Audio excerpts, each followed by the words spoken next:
long as it's forward. God, send me anywhere, only go with me. Lay any burden on me, only sustain me. And sever any tie in my heart, except the tie that binds my heart to yours. If you have men who will only come if they know there is a good road, I don't want them. I want men who will come if there is no road at all. I will go anywhere, provided it be forward. David Livingstone, 1813 to 1873. Read by a true emissary of Hanuman, I must say. Thank you so much, Margaret, who played the part of Hanuman in Still Moving Center's recent Diwali performance. My pleasure. Welcome, everybody, to Gems from the Wisdom Traditions, a conversation circle that is sponsored every week by Still Moving Center, and that takes up topics from around the world, from many different philosophies and religions and life practices. And we are at the final week of this year with the theme of irreversibility, eyes to the stars. And in the latter part of this year, we have been taking up the conversation of the 7 paramitas from the Buddhist tradition. These 7 paramitas are exalted virtues that human beings can attain to. We're really fortunate that today we have Bob Buss as our presenter. He is a longtime practicing Buddhist, especially of the Zen tradition, but he's also a professor emeritus of religious studies who has also taken up many different religion studies, including Taoism and different ones of the different Eastern traditions. So I think some of his perspectives today may come from that.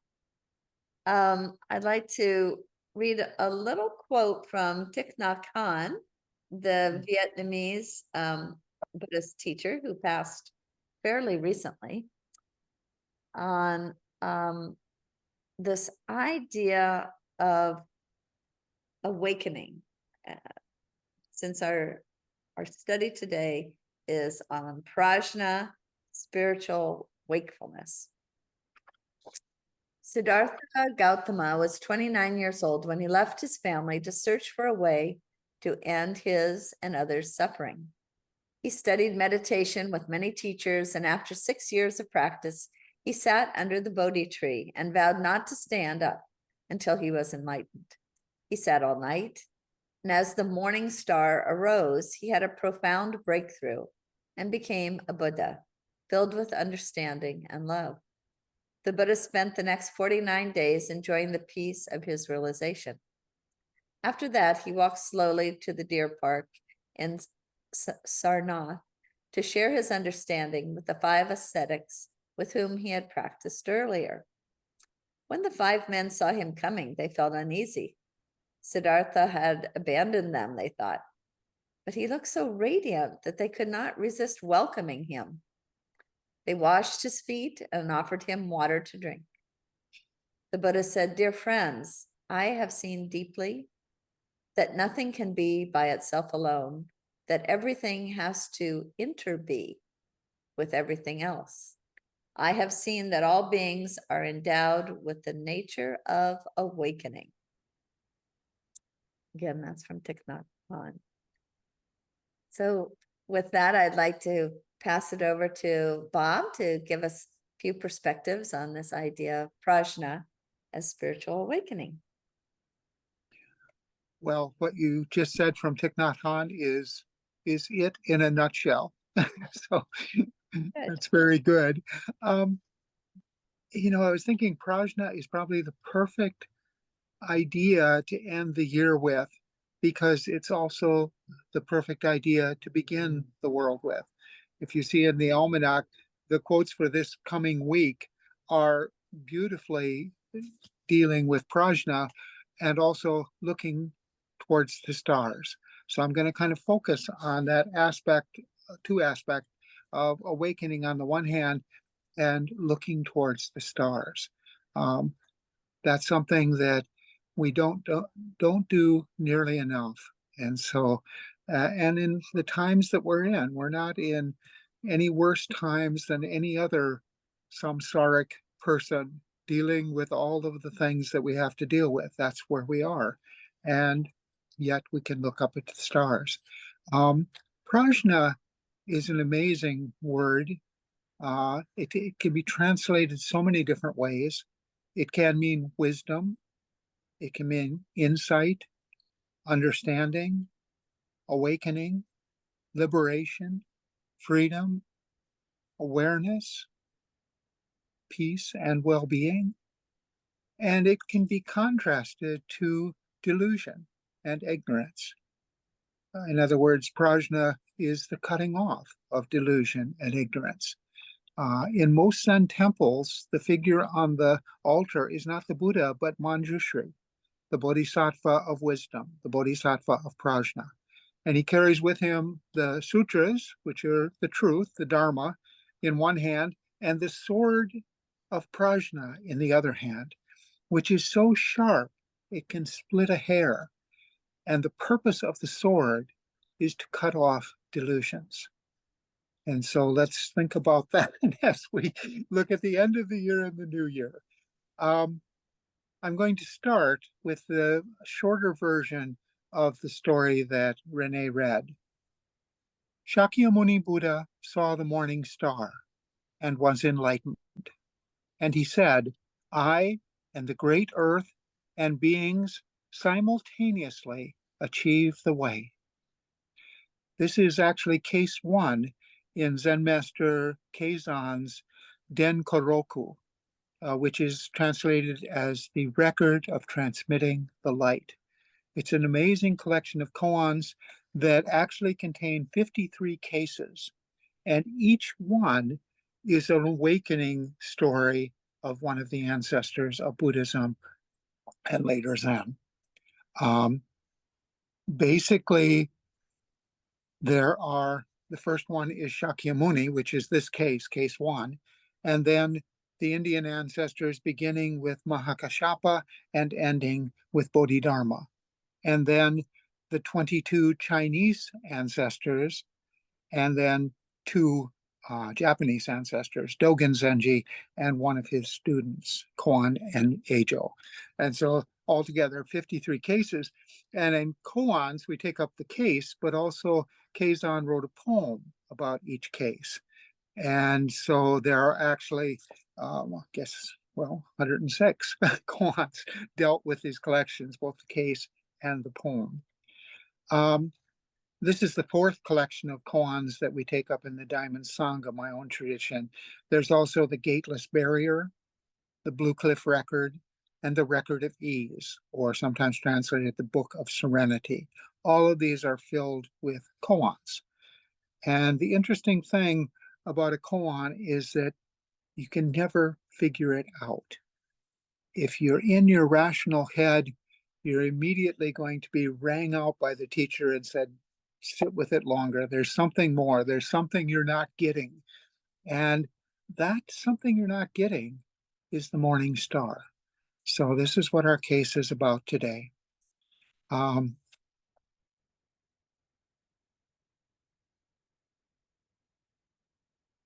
In the Denrokoro, basically you have the case, then a background story of the person who is being awakened, and then a teisho or commentary aimed at the heart, and then a poem. So Keizan's teisho says, when Buddha said, I and the great earth and beings simultaneous achieve the way, the I is not Shakyamuni Buddha. The I is not you. It's not me. It's not even the great earth. Shakyamuni comes from that I that says, I and the great earth and being simultaneously achieve the way. That's where Shakyamuni's awakening comes from. That's where he comes from, his true nature. And the great earth and beings come from it. Everything comes from it. I is another word, in other words, for love or for the one. Kazan said, even the mountains, rivers, and their myriad forms flourish in great abundance. None are left out of the pupil of Gautama's eye. He said EYE, but his eye and the I are the same, and they're not dualistic. They're not I versus it. They're uniquely I and the great earth and beings simultaneously achieve the way. Kazan's verse is very interesting, his poem on this case. He says, a splendid branch issues from the old plum tree. At the same time, obstructing thorns flourish everywhere. Interesting that there it is, the morning star, splendid branch, issues from the old plum tree. At the same time as the morning star, obstructing thorns flourish everywhere. That's our koan. You should clarify Buddha's awakening and understand your own awakening. This realization or experience or story is an essential aspect of Chan or Zen. It's beyond ordinary processes of culture, social reaction, and education. The Zen saying says, the level ground is littered with skulls. The experts are those who pass through the forest of thorns. Habits, energies of time immoral, cannot be cleared away all at once. We have to go, as the Taoist says, to the use of the unused, not an object in the world. So should we ask, what did the Buddha realize when he saw the morning star? Noting that there is no Buddha, no realization, and no Buddha and no morning star. I know that's kind of tricky, but no knowledge is ultimate knowledge. And in our sutras and in the Diamond Sangha, we have something called the Hakuin Zenji Song of Zazen. And about in the middle, there's this wonderful passage, which I'm going to now stress to end our talk. Much more, turn yourself about. Confirm your own self-nature that is no nature. You are far beyond mere argument. There he was, sitting under the Bodhi tree for how many ever years, basically to a new thing of the middle way, saying, okay, what is it? And he turned himself about. Looking at the world itself will never get it to you. Turning yourself about means that you are then turned towards your true nature. And not only your true nature, but also your true place, your true home. If there are no distinctions, if there are no stars and there are no objects that are simply I and all beings, and I and the great earth, if all of that is one, then you are clearly in a place to do that. And also you've turned yourself about from that stuff that's getting in our way lately. And I'm saying we, but I mean me. I mean, I'm just locked into this depression and anxiety and, oh, there's no hope. And of course, there is no hope politically. But if I turn myself about, there is nothing but hope. Turning yourself about, by the way, is not the easiest thing in the world to do. But what are you turning from?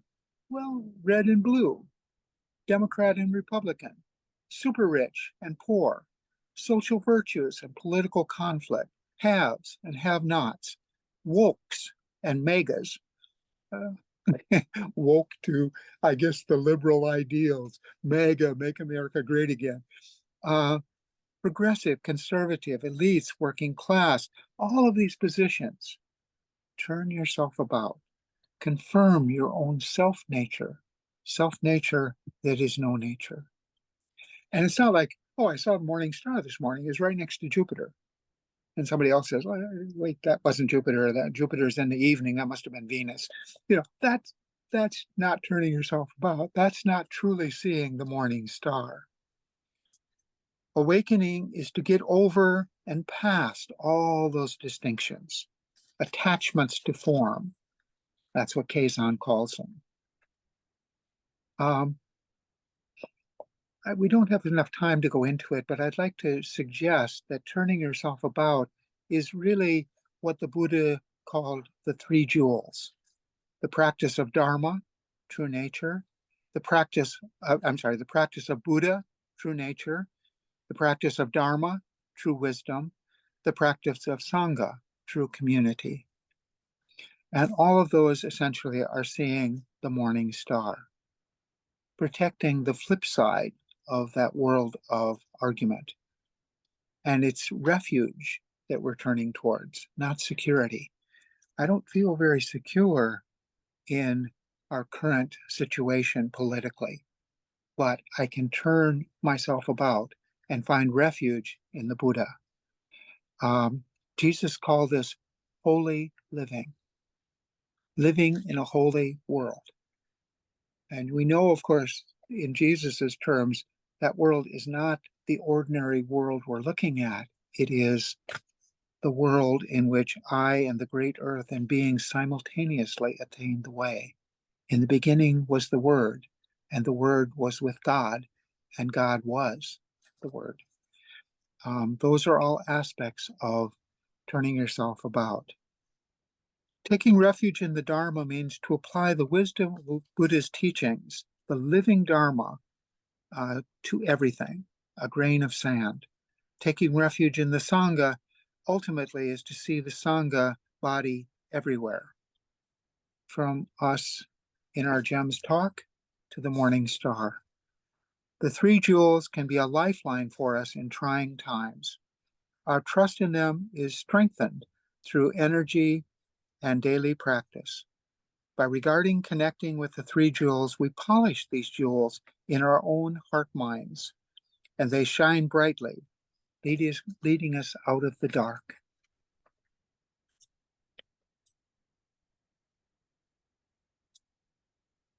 That idea of the refuge in the Buddha is to take refuge in our true self. In Kazan's various talks about all these 53 awakenings, he sometimes refers to it, that one, that person, that old fellow, the lord of the house. That old fellow has been there and is the face of your mother and father before they were born. No arguing at all. It is the old fellow whom we truly and essentially are, says Kazan. This true self has been our constant companion in life after life and has never left us. Sometimes that's no mind, because there's no mind full of all those arguments, all those objects out there, me and them, Trump world and my world. No mind. You should stop the intellectual practice of pursuing words. You are far beyond mere argument. And stepping back, turning the light around and looking inward. That's what the Buddha suggests. Thomas Cleary said in his translation of the Denkoroku, the record of transmitting the light, don't linger in the land of detachment. Come back to the misty bank and lay on the cold sand. This is it. There it is. A splendid branch issues from the old plum tree. At the same time, obstructing thorns flourish everywhere. That is the time for the Dharma, not as a place or a distinction like nirvana, not even as a crossing over from samsara, but as a crossing per se, the movement of crossing. There's a great Zen picture of Hakuin riding a Bodhi leaf across the rushing current of water. Be that calm. Taking refuge in Dharma means that we commit ourselves into practices in all situations, having turned ourselves about, but still right here, remembering that every moment is the coming together of causes and conditions. Once more, turn yourself about, confirm your own nature, and taking refuge in the Sangha. The Sangha is a value-based community of practice grounded in Dharma. It's a refuge in the world of suffering when awakening can occur. And it's more and more broadly experienced. I and the great earth and beings simultaneously achieve the way. And Thich Nhat Hanh also refers to this not only as awakening, but of spiritual friendship. Spiritual friendship, the Buddha said, is the whole of spiritual life. One disciple came up and said, I've heard it's half. And he said, no, not half. It's the whole thing. I would like to close this talk on the Morning Sutra by talking about indigenous people, just a mention of it. Robin Kimmerer wrote a book called Gathering Sweetgrass and talked about how indigenous being and indigenous earth relate to each other. Recently, she came off with a new book that's on the New York bestseller list called The Serviceberry. And it's interesting because the serviceberry is a berry that this tribe of Indians, her tribe of Indians, collect. It has almost no commercial value. It's not a commodity. Nobody wants to put it into jam or pies or anything like that. The serviceberry is used just for them to their own unique flavor and understanding of the earth and their relationship to it. It's interesting because the word for serviceberry actually means the best of all berries. So the serviceberry is the best of all berries. And the word berry in this Indian language means gift. So it's not only the best of all berries, it's the best of all gifts. And receiving it and nurturing it and growing it is good for the earth, is good for the serviceberry, is good for the people. All of it together. Shakyamuni saw the morning star and was enlightened, and he said, I and the great earth and beings simultaneously achieve the way. So that's my talk on Prajna Paramita.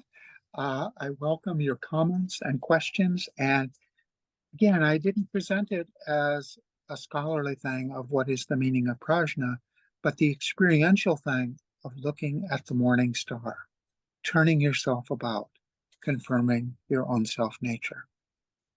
So, any comments or questions? Oh. That was charming. I have to say that word, charming, and what it evoked. And I think it's because you aimed for something that was experiential rather than scholarly. So I feel charmed by it and invited into greater wakefulness. Well, charmed has a sense of possibility. And when we feel hopeless, we're locked into seeing the world as we normally see it. And that is samsara. That's our relationship. People die, and that's painful. People become sick, and that's painful. We become sick. The Buddha knew all of that. Suffering was his starting point. But we can turn ourselves about. Yeah. And the true self doesn't even get sick. Exactly. Robert, I see your hand up. Robert Moore. Yes. I just, no, I very much appreciated your presentation. You know, it makes you not want to talk, actually, but but since this is a discussion group, I'm going to talk. I just wondered what your own views were on the concept of, or the idea of shunyata, or voidness. Poison? voidness. Voidness. Oh, right. Well, emptiness. Okay. Yeah. It's kind of an interesting reference in the early texts of Buddhism. And this is, to me, the heart of it. They say, don't come with your mind. Don't come with your heart. Don't come with anything. And that's called no heart, no mind. Doing nothing, nothing is left undone. That's shunyata, or emptiness. So no heart equals no thing. There's no things out there. There's just the morning star, which is not a thing. And I'm seeing it, but there's no seeing and there's no I. So that's, again, part of shunyata, or emptiness. And no thing, if we can truly get there, having turned ourselves about, is also true nature itself, our true home, our true place. And true nature is the great way. That's our practice. That's what we're doing. And the thing is, the shift side of your question is, what is it when you don't have shunyata? When you don't have emptiness, you're full of Democrat, Republican, rich, poor, me, them, enemy, friend, all that kind of stuff. That's what you're full of. If you turn yourself about, you are empty of that. And there's wonderful Jataka tales of the Buddha experiencing that sense of emptiness. As a matter of fact, that's what all of the Jataka tales of the previous lives of the Buddha are about. Some aspect of emptying yourself of something. Being a leader, being a teacher, being wise, being informed, being whatever you think you're being, drop it, and come back to that place under the Bodhi tree where you can look up and just see the morning star. I in all beings is empty. It's not a whole bunch of stuff. It's not countless beings. It's every being, one at a time, as you experience. It doesn't have to be the morning star. It could be the thrush singing in the morning. It could be the toilet flushing. It's not up to you. So that's the heart of it, but it's also, as you say, emptiness. Empty of all the stuff that gets in my head, and it's in there right now. I just can't get myself turned about, not quite. And that's what meditation is about, this breath, nothing else. Thich Nhat Hanh was famous for taking a bowl of tea and sipping it so slowly and carefully that there was nothing else but that sip of tea. It took him 25 minutes to finish that cup of tea, or eat a raisin. Sometimes in Vipassana practice, they pass around raisins and put them in your mouth and truly taste it. Nothing and not even the raisin in you. It's just the taste of the raisin right there. As Renée said, interbeing and being everything, I and all beings achieve the way together. No distinction. That, I think, is the heart of it. Thank you. Yeah. So much.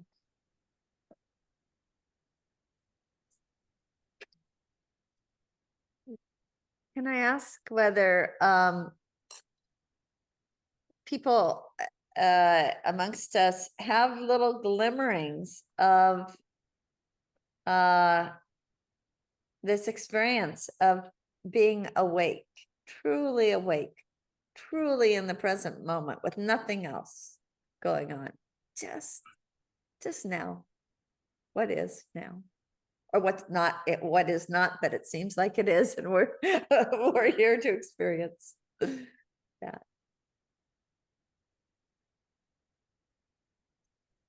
I happen to really love this translation of the word prajna as spiritual wakefulness, from the standpoint that all of us have an experience of going to sleep at night and waking up in the morning or in the middle of the night, maybe for those of us who are a little bit more advanced in age.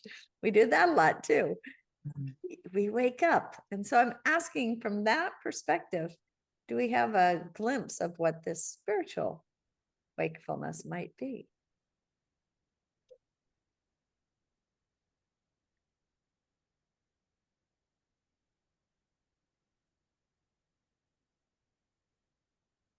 Margaret, and then Carolyn.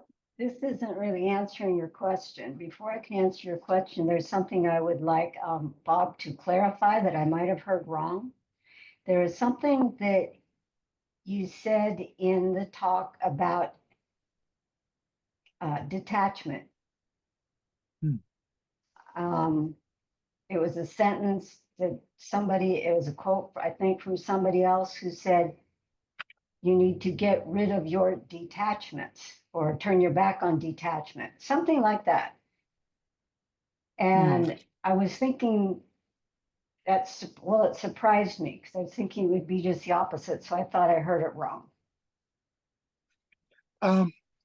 Yeah, the quote was a little subtle.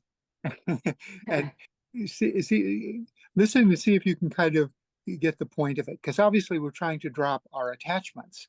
And Yes. being detached is there.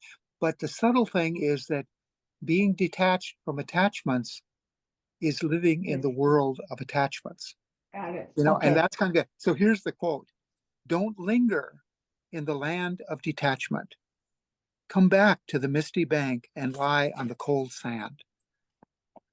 If Buddha had lingered with his detachments, he couldn't lay down on the cold sand. He couldn't see the morning star because you're too caught up, as we already said, with the not I as a real thing, as the Buddha as a real thing. In Zen, we sometimes say the Buddha himself is only half there. If the Buddha says he's Buddha, he's freeing himself from attachments, but he's attaching himself to that freedom. And it's a real tricky thing. There was once a story of somebody who became enlightened and all the birds and came to rest on him and the flowers fell down and he was holy, holy, holy. And then at one point, someone wrote on his rock that he was sitting on, Buddha. And he didn't want to sit on it because, he was so free. And so he didn't. And at that point, he understood and the birds and the flowers went away and he just was sitting. When you're enlightened, no one can tell that you're sitting like that. It's a very subtle thing. But that land of detachment can be a trick. Sometimes in Buddhism, we call that the stink of Zen. I've had an experience, maybe like Renee was suggesting. Okay, I was sitting there and all of a sudden I broke into tears and I was just, overwhelmed. And then I say, wow, I want that. I'm going back to that. That's it. That's the land of wanting to be awakened is a real hard thing. And that's what I said. Turn yourself about is not easy. I want to turn myself about. Well, too bad for you. That's just another distinction. Buddha and not Buddha, awakened, not awakened, dream, sleep, that's the problem, really, is you haven't turned yourself about. Because, I don't achieve enlightenment. I and all beings are one with the way. And that means, oops, my foot is sore and I'm wearing a trauma shoe. Oh boy, that's not fun. I can't do anything. Sure you can. You can meditate with a trauma shoe just fine. My teacher once, when I had an accident that my knees were straight and I was laying in bed, he said, it's easy, do Zazen, just put your hands on your belly and you just show, here's how you do Zazen. You don't have to be sitting up cross-legged. That doesn't matter. The Buddha himself said, do this, walking, standing up, sitting, lying down. It's right there for you. Don't think about it. Yeah, no, thank you for that comment, because that is really why and how it's so tricky. And it's tricky for each of us uniquely. our thoughts come when we meditate, and there are thoughts. And, that's part of what we have to deal with. Drop them and come back to your practice is the Zen way of talking about that. I think it's probably also the Christian way of talking about it. Contemplate, pray. Mm. Don't think too much about what's in it for you and going to heaven and all these sort of things, but really think about what God's presence or Jesus's presence on this earth means. Does that help you see the morning star? So Margaret, you had something you wanted to say as soon as you got a little clarification from Bob about. I guess I misspoke. I guess what I meant to say is I guess I couldn't answer until I got clarification. I got clarification, but I still really can't say that I've had any awakened experiences. I've had an experience where I was on the beach holding my 3-month-old son, and my husband was running around in circles with my 3-year-old son. And everything, I just remember saying, this is as good as it gets. I was just total relaxation, nothing, but Yeah, that was just that's a good great. example. That's a good example, and maybe looking at the Grand Canyon or something like that, or the ocean or the sunset, where your thinking process, your little mind road stops for a while and you just say, this is it. That's really what it's Yeah. all about. The morning star.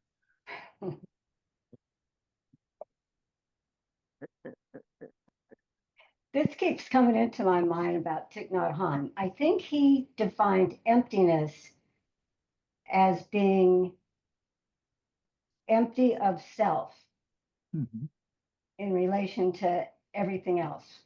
Right. There, something like that. That's a core thought of Buddhism, that there is no self. And it's the no self of thinking, of attachments. You can then call that the true self, the one, the soul, the spirit. Maybe soul and spirit are different. I just recently read a book that talks about soul as being the going inside and spirit going to the outside. Oh. And until those two come together, it's not enough to just be empty. You also have to come back and lay on the cold sand. You have Yeah. to watch the sunset. And without that reciprocity, confirm your own self nature that is no nature, that is true nature, true place. Not a place you get to. Yeah. Thank you both so much. Carolyn, did you have a comment or question you wanted to add? Well, yeah, I've been thinking a lot about this question of how do you really know how to help another person? Because we hear about turning ourselves around, self-examination, experimentation, and maybe Buddhism has a bit of a reputation of being very self-oriented, self-directed.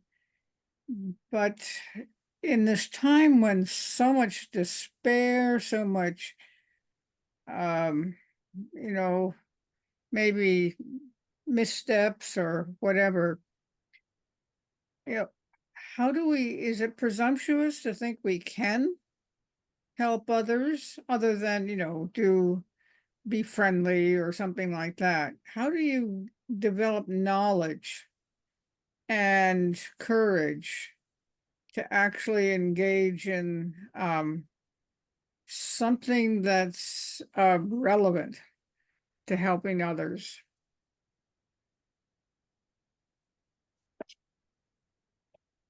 Great question. What do people think? What do you know? What's your insight? What's your wisdom on this? Yeah, what do you know and what do you feel? Yeah.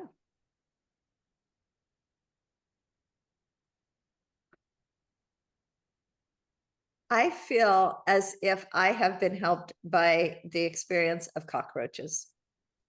They fight so hard to stay alive that they have earned my respect, and just they have become a symbol for me of just like undaunted courage to persevere.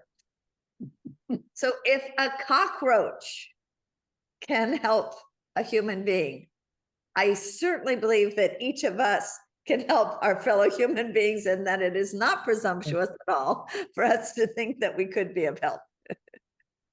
And you know, that is really a sensitivity to life. Life is something we don't understand. And I think the real heart of it, to answer Carolyn's question, really, what do we know? What do we feel? And when we drop the what are we left with? Mystery. The mystery of life, the mystery of a cockroach. I mean, the mystery of what's out there. And there is no answer. There's only mystery. There's only this sense that I don't know. And you can answer a koan pretty much by just saying, I don't know. That's a good answer. One of the ancestors said, not knowing, most intimate. Intimate with mystery, intimate with the life of that roach wanting to live, just as we want to live, want to be enlightened, want to help and serve others. And it's a tricky thing. The Bodhisattva path is the path. And I don't know if it's a knowing or, a feeling per se. It's a way of being. As I said, that from that no mind comes the great way. And the great way is practicing day to day. And it might be helping a child who's sick with the flu get through that. It might be feeding the cat. It might be whatever.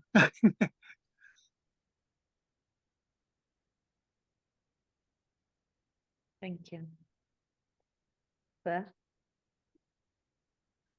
Well, in terms of Carolyn's question, I've given a lot of thought to that question too, because it's, the big challenge is how can we truly help another human being? And trying in my own humble way to address homelessness here in Hawaii, I found that the best way is to stop trying to help another human being. I think from a Buddhist point of view, there's this saying that in regards to a homeless person, there, but for the grace of God, go I. But I think from a Buddhist point of view, it's better to think, there go I. That when we see another human being, especially someone that's struggling, we see deep enough in them that we see ourselves in them. And again, this idea of shunyata would apply where maybe the best way to help another person is to begin by not knowing how to help another person, that we get into a position of not knowing. This is what the Rishi Joan Halifax says in her book, Standing at the Edge. Start with a position of not knowing, and then from that go to bearing witness. And bearing witness to me means being able to really look another person deeply in the eyes and have them look deeply into yours. So it's a soul to soul connection is made through the eyes, which is done in older cultures, but not so much done in Western culture because we're afraid of looking each other in the eye. But the eye is what the window to the soul. So it may be a word, it may be a touch, it may be just some kind of deep communal vibration between two people, but that's more important than money or anything else, is just to see that person deeply and to feel the unity there. I think that's how to begin to try to help another person, because I think you're already off on the wrong path when you start to think, how can I help another person? Because ultimately there are no other people at the depth. There's only humanity. There's only the one behind the many. Oh, there's my thoughts on this subject. And the one behind the many may be having a rough time and may need your help. I mean, that's part of it. As Thich Nhat Hanh said, it's not so much saving other beings, but realizing there are no other beings. There is no separation. In a great poem he called Call Me by My True Names, I am the pirate attacking the boat people. I'm both of them. I can feel the pain of the person being tortured by the pirates, but I can also understand the unhappiness, the anger, the frustration of that. And my true names are all of those. I and all beings and the great earth awake together. I mean, that's kind of the trick. And that means, and we're still here. We're still in this world. We still have to deal with the election, whether we're happy or you're sad. If you're happy that Trump was elected, then what are the next steps? What are the political realities that will make America great again? Where are they? What are they? How are they? But again, don't get hooked up on detaching yourself from them, even if you're in that context. How do you walk the path itself? And the Bodhidharma path is an interesting one. I mean, from a Zen perspective, all beings are already enlightened. The Buddha is already awakened. We are all Buddhas. When we bow to the Buddha, we bow to the Buddha within us. We all have a Buddha within us. So where do we have to go? What do we have to do? We're already enlightened, but we don't know it. And that's a tricky side of prajna versus understanding. We don't know it, so we seek it. Where is it? It's like in Buddhism, there's the 10 ox herding pictures. You're looking for the ox, and the ox is your true nature, your true mind. And first you see the tracks, and then maybe you see his tail in the future. At one point you kind of catch him, but he's still wild. Hey, you're dealing with your own mind. All of that is practice. We've all had the experience of a mind that was like a ox trying to get someplace other than where you're sitting. You know, and then as we go through the 10 ox herding pictures, the last one is back in the marketplace with all the other people. And that, by the way, is one step past emptiness. The 9th step is the ensuing nothingness. In Cliff's case, by not knowing how to help, he found a way to help. How'd that happen? It's a great mystery. And it's a great mystery being the kind of person you are. We've all been practicing something, and we've been practicing it to become something. And so self-cultivation in Buddhism, when it went to China, really reflected on the Confucian idea of polishing your character. And then the one who helps others has integrity. And that's Buddhist language, Confucian language, but it's very much apropos to this. Your character is what defines your ability to help others.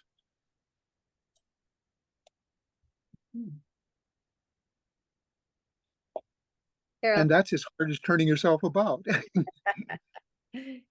Carolyn, did any of that land? Was any of that clarifying? Yeah, yes, it did. I think that idea that, just end any sense of separateness and actually try to apply the Buddhist ideals of becoming wiser, calmer, more generous, any of the virtues. Think of the other person in terms of those virtues, so that you completely either transcend or erase any of any negative impressions or assumptions. Oh, that person's always so crabby or whatever it is. You just have to, I think, have a revolution. That's what the really, the very Buddhist people do. And that's what the Buddha did. And that's what the Dalai Lama does, is they just find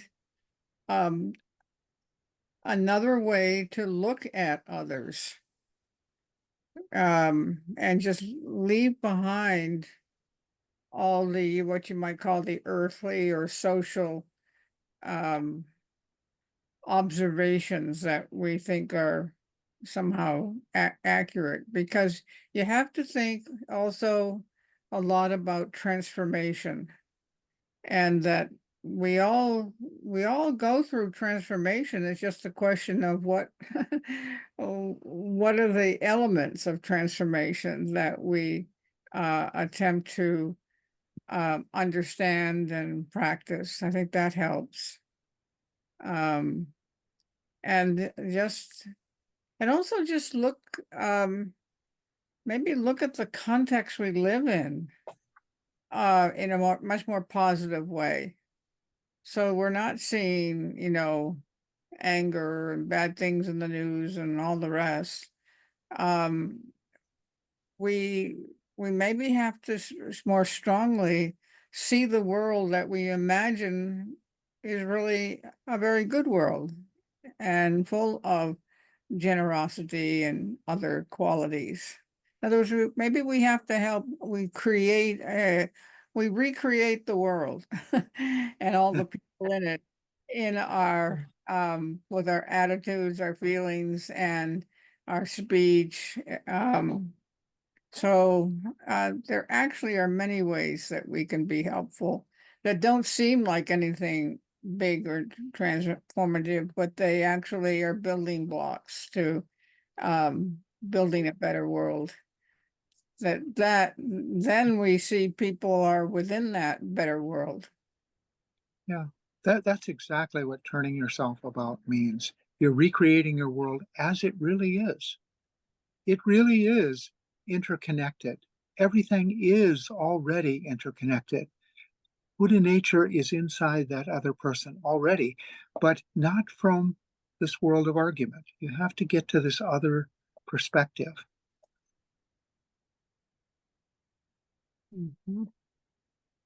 Robert, let's hear from you. I was thinking that, this thing about not knowing how to help people, but, all kinds of people train themselves in professions to help people. You become a doctor and then people come to you for help, or a practitioner, chiropractor, or you're there if you're a fireman, In other words, there's a lot of, or a teacher, you're able to convey knowledge of a certain kind that's helpful to other people. So it seems like it is possible to help other people in very concrete ways. Well, there were 53 of these ancestors that we can look to.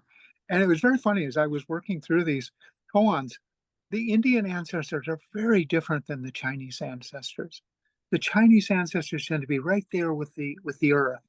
The Indian ancestors are much different, but yet there's something there.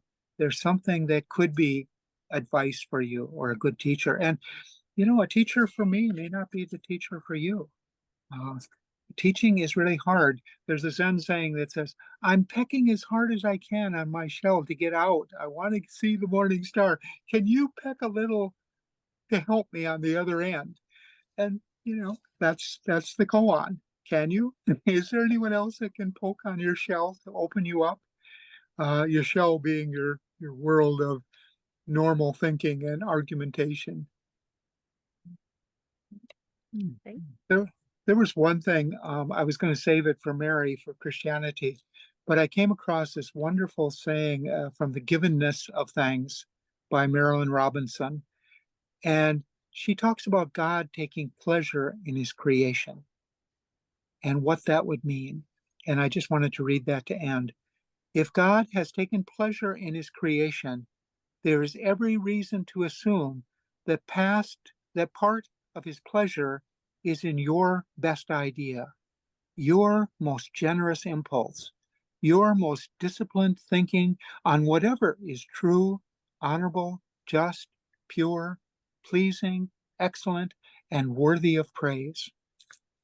A little bit later, my point is simply that from the time the first hominid looked up at the stars and was amazed by them, a sweet savor has been rising from this earth, every part of it a silent music worthy of God's pleasure. Touch a limit of your understanding and it falls away to reveal mystery upon mystery upon mystery.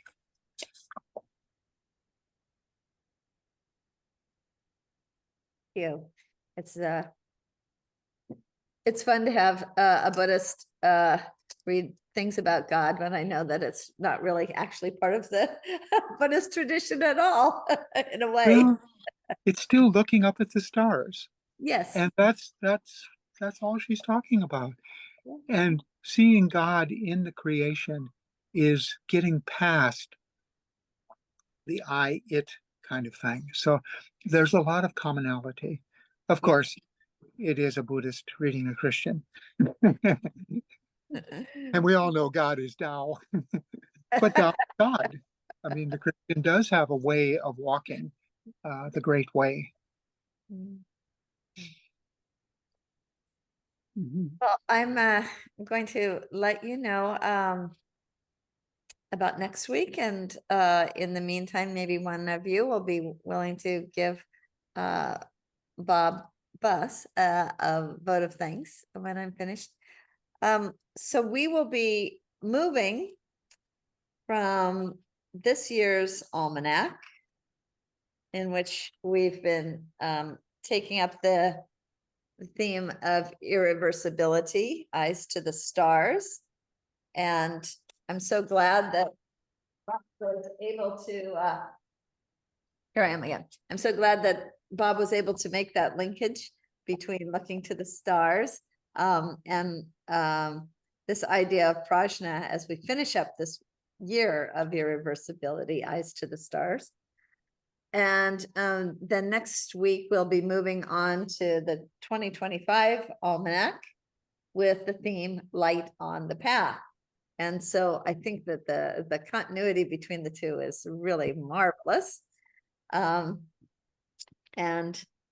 so our first theme for next, which will be for the whole year, as well as for very next week, will be Light on the Path. There is a tiny, I mean, about this big little book called Light on the Path that I will have copies of available at the Still Moving Center front desk if anybody's interested in this little book penned by someone named Mabel Collins. So that's something you could have available to you. And I'll be the presenter next week for Light on the Path and pointing out some of the overriding themes that will be going through the entire year, the ideas that will be going through the entire year's themes. Okay, that's toward the future. Can I ask for somebody who would like to give Bob Buss a little vote of thanks on behalf of all of us? I would like to say something, Thank you, Robert. and that is better than 1,000-word speech of empty words. A single line, hearing which one feels peace. Thank you, Bob. And I'd just like to say that we're grateful he has deeply absorbed, it seems for many years, the message of the Buddha and Buddhism. And that really showed, and that really made what he had to say very helpful. So we're grateful that he has been a good student of Buddhism. And that really is central to finding the path of right thought and right action. So thank you so much. Yes, thank you so very much. Thank you. Uh, Wonderful to have all of you here. Thank you for being here. Thank you for your listening ears and for anything that you cared to share and speak. Look forward to seeing you in the future. And we'll see you next year. Happy New Year. Thank you all. Happy New Year. Happy New Year. Thank you Happy so New much, Year. Bob. Thank Lovely. you. Thank you. Thank you.